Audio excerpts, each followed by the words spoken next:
Hey, what's up guys? Tyrai521 back for another video. Like I said, I'm not making like a full comeback to YouTube. Just a few videos here and there that I thought would be fun.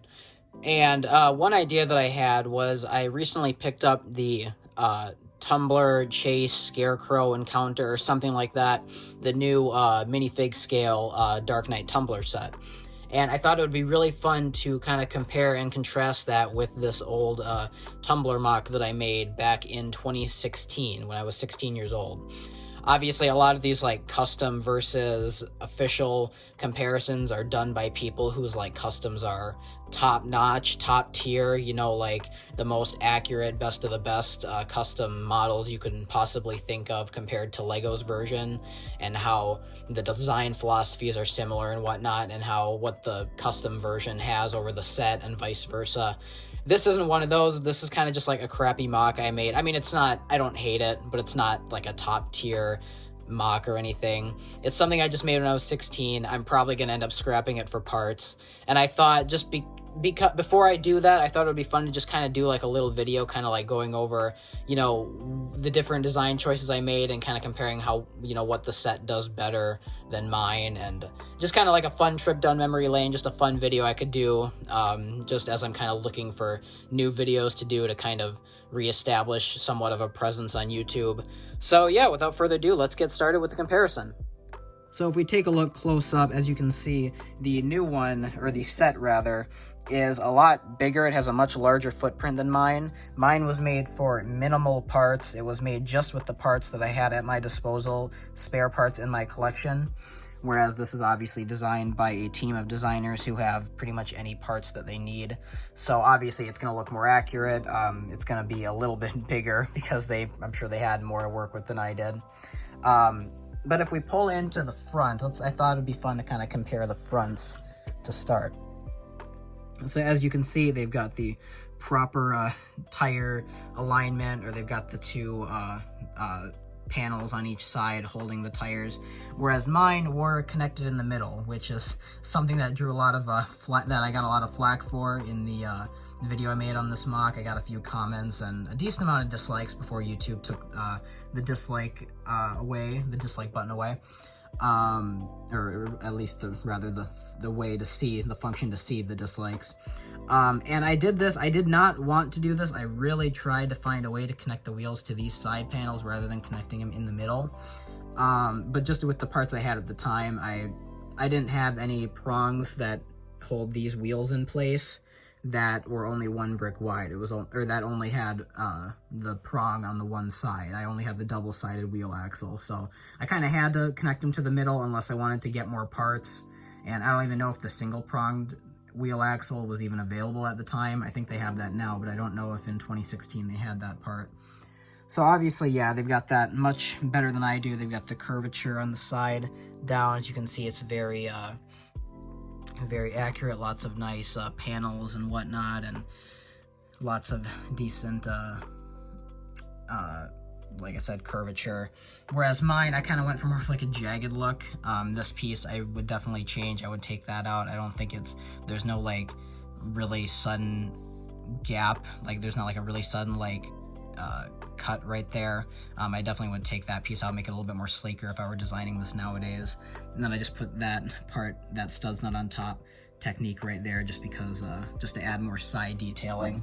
So there's kind of like a side profile of it. Oh, fingers in the way. Whereas there's the side profile of this version.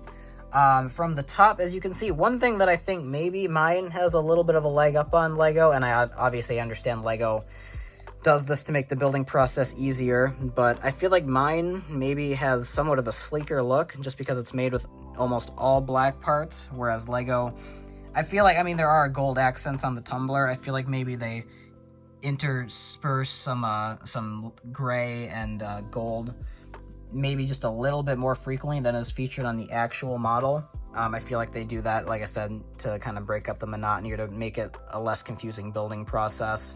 So I guess in that regard, maybe mine has more of a more accurate look in terms of the color, but obviously, I mean, Legos is so much more realistic and detailed than mine. Turn them to the side, we'll kind of get a good side profile of these two. There's kind of a look at the length. Another thing that mine drew a lot of criticism for, or at least some criticism in the comments, was how short and stubby it is. And I don't even know if there were actually any comments saying that. I just remember always feeling that way. It was a little too stubby, but I tried, I think, extending it by a brick or two, and I just didn't like the way it looked, or I think I felt it all flowed together really well at the time, and I didn't want to mess up the design, so I just kind of left it. But obviously, yeah, theirs is a much more realistic, or a much more accurate length. If we take a look, actually, one other thing I want to look at on the roof are the little flaps, the little panels. I love the use of these spoiler pieces that LEGO has used, and then with the gold bars, or the gold gripping bar pieces to hold those in place for the hydraulics and whatnot. I think that all looks really nice. I kind of went with a more standard rudimentary design by just attaching some plates on top and then putting some gold studs to represent those same gold details, and they're above the wheels, so they're not in the most accurate place in the world.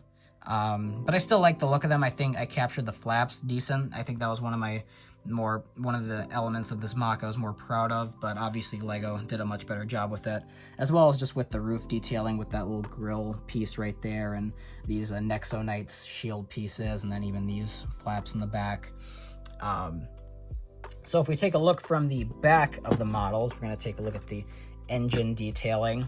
Obviously, LEGO went for a really nice design with, as you can see, some more gold like piston parts, and we've got this really nice engine design right here, right next to the wheels. Maybe a little bit too plain with just those light gray studs showing back there. Maybe they could have tiled that off a little bit. That's not the best look in the world, but it's forgivable. But whereas with mine, as you can see, I just put that one little piece, that one little R2-D2 head attached through a Technic-hole brick just on the back there, and that's supposed to represent the engine.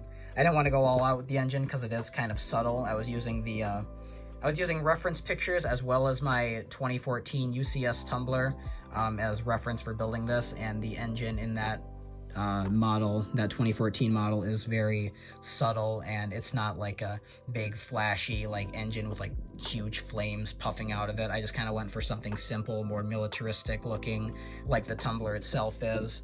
And LEGO had the same approach, except for obviously theirs looks much better than just a simple one piece right there.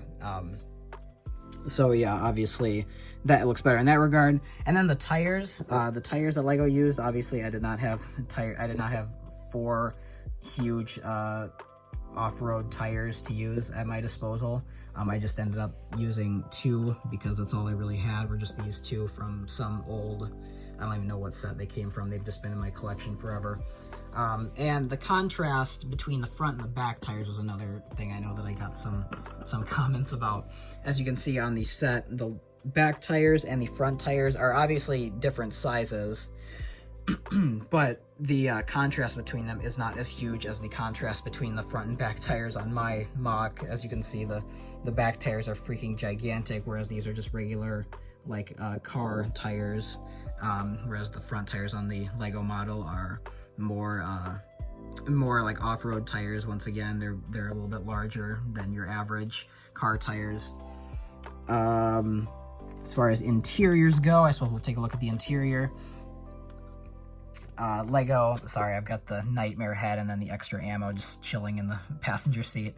As you can see, LEGO put a lot of detail into theirs. I really like the use of that bucket handle for the steering levers, and of course they've got the clip for the spare batarang back there, and then seats for 2 people. Looks pretty accurate. No complaints with the interior. I really like, and it's very easily accessible. I really like the way that turned out. Mine is this is not really designed for play. You can lift this middle panel, which credit where I think credit's due. I think the use of this piece was pretty smart. I was happy to find one of those in my collection to put into this. And you've just got a seat for 1 figure. You kind of have to like take these pieces off the side to thoroughly access it. But yeah, there's not much going on in there at all. I never really fit a figure in there. I kind of just put it on display as is. Not to mention also, he's looking, when you close it up, if he's sitting in the middle because there's not enough room for two people, he's staring right at this pillar piece, which he would not be able to see very well. So yeah, pretty much in every regard, as I expected going into this comparison, Lego completely overshadowed my MOC. Like I said, I'm not doing this to say, like, oh, what did I do better than Lego? Or what did, you know, what strengths does mine have over the Lego model? There really are none that I think, there's really nothing about my MOC that I think is better than what Lego was able to achieve with this beautiful set, which, as I said in my last video, might be my favorite set of 2021. It's probably either that or Seinfeld. There's not too many sets I bought last year, but man, yeah, just really knocked it out of the park with this. I no longer need this as part of my collection now. It sat on my shelf for many years and I really enjoyed having it, but now that I've got the superior model, I really see no need to keep this around. I'll part it out. This black piece can now go back to my 2006 Star Destroyer set, which I was unable to put it back in there because it was being used on this MOC, and now I can finally complete Vader's meditation chamber in that set again, so that's nice. But yeah, like I said, guys, comment down below. What do you think? Do you think my model is superior to Lego's in any regards? If you don't, will not be offended. I realize it is a very simple, very rudimentary, kind of archaic-looking model in comparison to all of the advanced building techniques Lego has put into theirs. But I thought this would just be like a fun little comparison I could do, a trip down memory lane, a re-examining of my building philosophy when I was making that old one. And yeah, I just thought it would be kind of a fun send-off for this little MOC that I've had in my possession for about almost 6 years now. So yeah, let me know what you guys think. Comment down below. Like I said, I do have a few more videos planned that I would like to get out soon. We'll see when those get out. I'm not sure when I'll get around to them, but I plan to soon. So thank you so much for watching, guys. I will see you in the next one. Peace out.